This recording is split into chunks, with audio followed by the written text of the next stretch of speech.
Југоистокот се вмрежува за заедно да се борат против отворање на рудници во нивниот регион.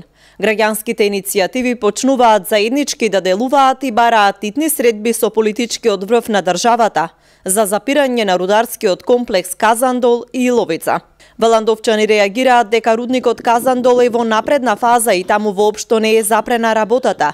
Туку напротив, деновиве се мести геомембраната каде што ќе биде хидројеловиштето.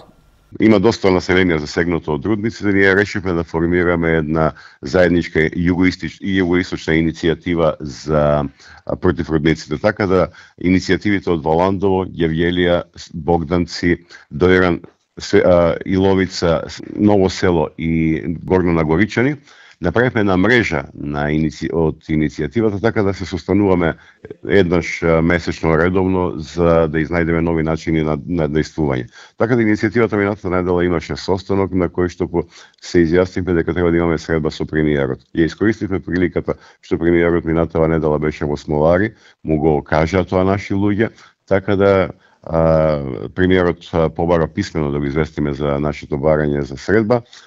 Вчера и денеска се потпишува сите иницијативи барањето, се согласува текстот, така да во текот на денешниот ден таа иницијатива, барањето за средба со премиерот од страна на иницијативата ќе биде предадено и се надеваме дека овој викенд ќе имаме средба со премиерот за да му ги објасниме нашите стравови, нашите сознанија за рудниците и околу нив.